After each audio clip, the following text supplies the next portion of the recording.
have Maud. Okay. Hi, Crystal. Like a lot of people who have been impacted by the economic tampering of that puckered hemorrhoid of a president. I got laid I got laid off from the best job I've ever had in my 12 years of working professionally. I haven't been able to find peace since. I moved across the country in my 20s to a competitive city where I knew no one but managed to network and prove myself into a position at a large international company. Nice. As an awkward gay kid from the South, having this company next to my name meant everything to me. It proved to the people that I grew around that I was intelligent and talented. My parents, who never understood what I did, suddenly felt proud of me and were excited about my work.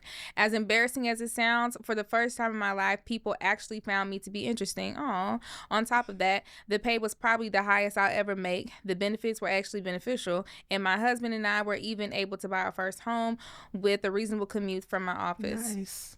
I worked with that company for 5 years. It's been months since I've been laid off, and I still haven't been able to shake the anger, depression, and the loss of self-worth. And to make it all much worse, my dog died 2 weeks ago. God damn. I've managed to find a new job, but my fall from grace stings. I make tens of thousands less while doing more work with a longer commute and worse benefits. I don't feel any sense of pride in the work that I do, and the career path that I have been on now seems so far from obtainable that I don't see the point in trying anymore. Sometimes I even wish I had never worked there and just stayed being broke freelancer so I wouldn't know how much better working could be. I would love some advice on careers, managing our identity and self-worth within jobs. Thanks, Maud. My God. Wow. It was just hit after hit. It was. Damn. I do feel for you because that orange asshole in the White House has indeed fucked a lot of things up. Everything. For a lot of industries. And I mean, I have friends who, have all the degrees and, they have these very fancy, high-powered jobs and all this. And yet the decisions that the White House is making are affecting people in industries you wouldn't even think of it because of what's going on. So I do have a lot of empathy for you. And I feel like I get this because we share some similarities, but more importantly, I know that when you come from like not a lot and you manage to work your way up into a big position, when you finally do get that title next to your name or you're associated with this big, huge, prestigious company or whatever, it does feel like, damn, it can definitely feel like I made it. Like this is validation of you as a person or you as an employee that like all the years people didn't believe in you or discounted you, all the hard work, all of that. It's like it paid off. And, literally and figuratively, like the money was great. You felt good about yourself. Your parents was bragging on you. Like it's a great place to be in. The problem is that sometimes we put so much into that our entire sense of self-worth is tied to the job. And I think that's what Maud is talking about here, that like the job meant so much to me and I was so attached to what it meant to be working at this company that without it, I feel like I'm not as good of a person. I feel like I'm not as worthy as a person as what I used to be when I worked at Google or whatever. So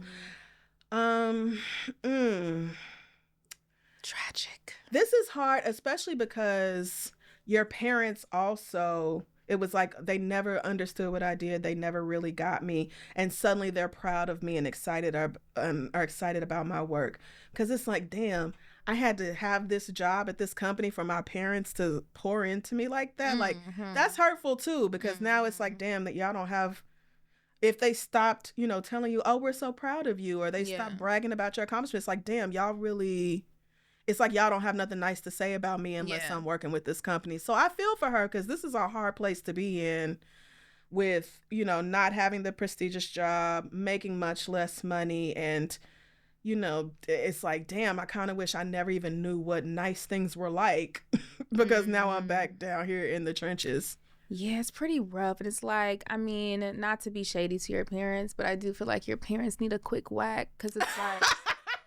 I'm never not going to give everyone their whackings. Yeah. Okay. Whatever you do or don't do, I feel like your parents should support that. Like, who gives a damn if you don't understand what I do for work? Mm-hmm. Is the bills getting paid? Right. Mom and dad? Right. Like, tell them to stop being some old boomers sticking in the mud. Like, everybody doesn't work for insurance. Yeah. There's some really creative jobs out there that you've never heard of. Yes. And it's like, what the hell does it matter to you? So that's just my quick whacking of the parents. I just need to get that out there. Right. I wish you would have included the actual industry just so I can really paint my picture in my head. Yeah. Because it's just like corporate is so like foreign to me in general. Okay. They have titles that I've never heard of. Yeah. These are words that they're making up consistently. These are things I feel like your parents at this point. I don't understand what you do. So, corporate is just so all over the place. But I mean, as far as like, I guess advice, and don't take this from me, I get fired consistently. I've gotten fired plenty of times. I've lost plenty of jobs. You know what I mean? That's just kind of my bag. And that's why I talk shit on the internet for a living now. Since I had to be self-employed. So, one thing about me, you know what I'm saying? I'm gonna lose that job. I understand your pain right there. But maybe a pivot. Okay. Never be afraid to pivot in general. Mm-hmm. What you do is not who you are all the time. So definitely figure out a way that you can maintain a level of creative freedom, or I guess because it's hard to figure out what you do within those words, but a level of creative freedom within that industry, because you can work different jobs within the same industry. So maybe it's just time to flip and switch.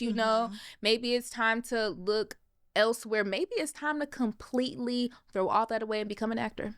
I don't know. Who knows? Maybe it's time to move to LA with $5 in your bank account and a baby on your back. And, and get to hustling. And a dream in your pocket and figuring it out from there. I think even as a creative freelancer, which I guess I've been for the past 13 years at this point, you do, like, the pivot is still sometimes necessary, or you just switch up the approach to the things you do. But like, even for me, there can be this sense of like, damn, I've accomplished all these things and I've had all these accolades, all these awards, I'm at Beyonce, it's not gonna get bigger than that.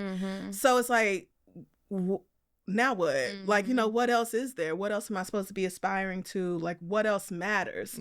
And even though the situation that Maud is talking about is different, this is a downgrade in a lot of ways, and it's stressful and hurtful in that way. I think having that perspective of like, okay, so what am I going to do with this can be really helpful. But this is hard because it may be that, your industry is so messed up because of who's in charge right now that it's hard to pivot within it. You may have gone to school for this. And so it's like, realistically, what am I supposed to do? But I think because we can't always control our employment status, it becomes that much more important to control the way we talk about ourselves and think about ourselves.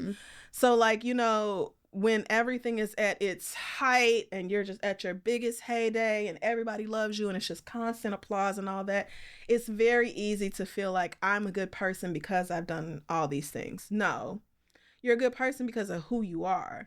It's who you are. It's the way you behave. It's the way you treat others. It's the way you talk to others. It's not your accomplishments that make you good or worthy or important. But in this capitalist society, and with me, it always comes back to capitalism. White supremacy. Yes. In this society, this is how we evaluate each other based on what you can contribute to the economy and whether we feel like you're, worthy in that way. That's how we end up evaluating each other. And unfortunately, that can turn into us feeling that way about ourselves. So if you do have access to a therapist, I'm always going to recommend a therapist to help you work through, like you said, anger, depression, loss of self-worth. All of that is very real when you sort of have this fall from grace. So working with a professional can definitely help you get through that. But if that's not really accessible right now, or if you need something to do to help you out in the meantime, I would try to connect with the people who see the value in you regardless of what you do. Mm-hmm. And unfortunately, that does not sound like your parents, which is so painful. Unfortunately. I really do hate that. But, you know, do you have friends? Do you have a spouse or significant other? I think he said he was married. Yeah, if you have... Now, dog died, so that's what I was like, you know what? You kind of just... The thing is where you are right now is not just a job. You just kept getting whack. You did. So it's just hard for you to bounce back. And then you're in a job that you hate, which again, you know, been there, done that. Yeah. But I think therapy is definitely going to be a great start because you kind of just need to just declutter that brain. You need to get a lot out. Yeah. Yes. The loss of the dog alone. Please, I don't even want to think about losing mine. So the loss... You had all that, losing your job and everything, and then the dog died 2 weeks later. Yeah, no, actually institutionalize me. Yeah. Just going to call somebody and just throw me somewhere with I need a grippy sock vacation, actually. Because I'm not going to be able to sustain. Yeah. Like, fuck you mean. The fact that you even still getting up and going to work, baby. Hello. Pat yourself on the back and surround yourself with the people who love you and see how great you are. Whether you know, are a cashier at Walmart or a CEO of a Fortune 500 company, like, you need the people around you who see the value in you without all of the other stuff. Yeah. And I hate to be that guy, but like, at least you have a job right now. So like, no shade, like stack them bills. You got a husband, like you got to stop complaining at some point. No shade. Not to be like the other girl's friend. Right. Not you being like, well, just like, you know what I'm saying? Doing a lot. Damn, girl. Listen, after a while of self-pity, you have to look in the mirror and be like, get it together, sister. So look in the mirror and be like, you know what? I do have a husband. I do have a job. I do have breath in my lungs.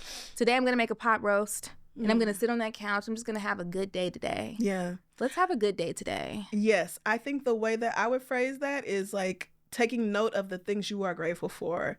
It can actually be life-changing. It's something that a lot of therapists recommend to people who are struggling in this way, is keeping like a gratitude journal where every day you just write down like 2 or 3 things, like grateful for my husband, grateful to have a home, grateful that we ate today. Like, it can be the smallest things.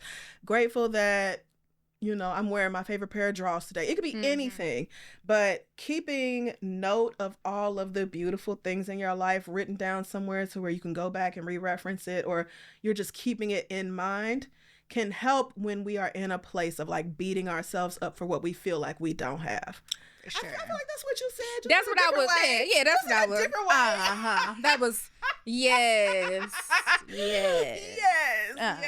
We do. You know, we want you to get to a place where you start seeing like, oh, I am that girl. I am that person, that whomever. Like, I'm truly that bitch, and it has very little to do with the accolades I get from the outside world, and more to do about the kind of person I am, how I treat others, how I move on this planet. Absolutely. So we are wishing you the best of luck. I'm sorry again that man he fucking with everybody's job, baby. Honestly, things are not looking good for most of us.